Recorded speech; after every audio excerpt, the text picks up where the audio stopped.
Hey, what's up, everybody? This is Trill Notes. Check out another video we got on the site right now, hotbeatsandhooks.com. Right now, we're live in the band room, and before we start jamming in here, we got some more tips. Always hit the subscribe button on the YouTube right now, so you can always subscribe to all my new emails and blogs that we send out every day. And also, be sure to rate this video down below you right there to let everybody know what you feel about it. And what we're going to talk about today is 8 things vocalists should do before they mix. So pretty much 8 ways you should fix it before you mix it. And I wrote everything down here, so I'm going to read these off to y'all right quick. That way you're not paying your engineer so much money trying to fix your bad takes and everything. There's a lot of things you should do before you send everything to the mixing studio. So 8 ways you should fix it before you mix it.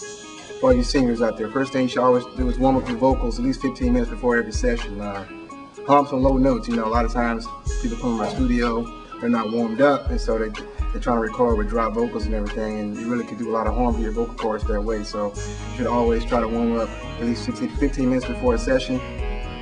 Another tip, drink a lot of water. And the cool thing about water is, though, you should drink at least 20 minutes before your session starts, because the water's going to be going in your stomach first before it can affect your diaphragm. So drink a lot of water and wait about 20 minutes before you start your session.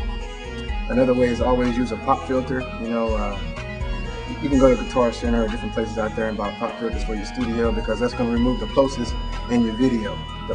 All that type of sound, you don't want all that type of stuff in your recording. So you want to make sure that you use a pop filter. If you're on a real tight budget, you know, a lot of people on a tight budget, you can use some stockings.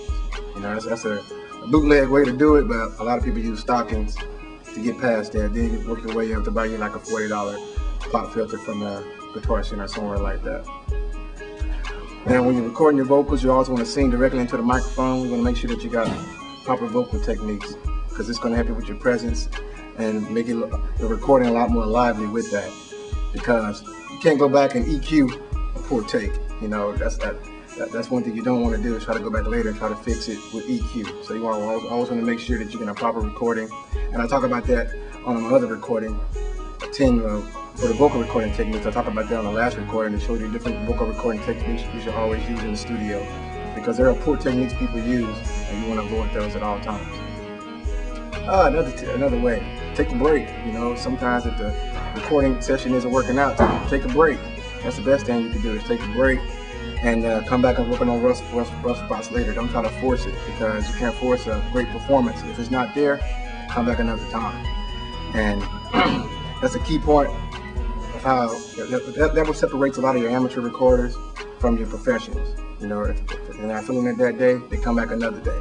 So take a break, know when to say when. This here is one of my favorites here. Now what you hear in pop music today, a lot of people using pitch correction, and that's a way to cheat yourself, because you can get caught up in using the cool effects with it, but your recordings don't come out as well as they should. So